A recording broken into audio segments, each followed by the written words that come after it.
来看行政院主计总处发现讲，花莲县政府针对公庙各有社团的补助，其中有2成的申请拢是较五路的活动。另外，监察院的新计划嘛已经连续第4档，针对花莲县政府民间社团的补助扣分，要求爱检讨。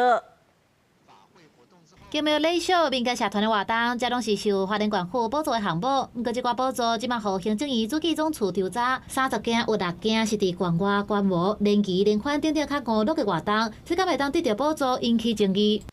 社团补助款以及宗教活动补助款过于宽松，而且偏娱乐性。你到底是怎么样来审核这些跟你申请活动计划补助的这些团体？然后你到底怎么样给哈？然后否则怎么会是连续4年，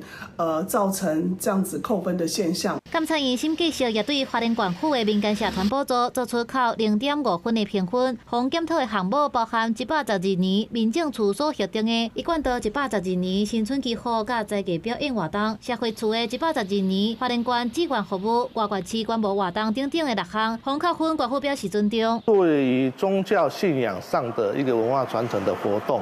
我们一般都会审查它的相关内容，作为一个审查的依据啦。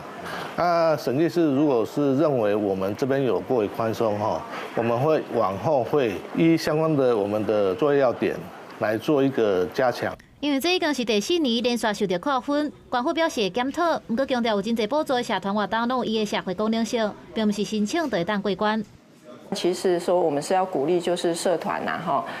他们就是说有社会参与，或是有一些社会功能性，会不会被影响，还是要看个案它是不是符合我们的补助原则，那再参照审计师的意见来做综合的考量。另外，花莲县府核心计划提出检讨的阁有基础建设的进度上班，去年度整体社福的预算是超过支出，公务系统官员出国考察的比例甲经费是有较悬，希望县府会当提出检讨的报告。高市新闻采访报道。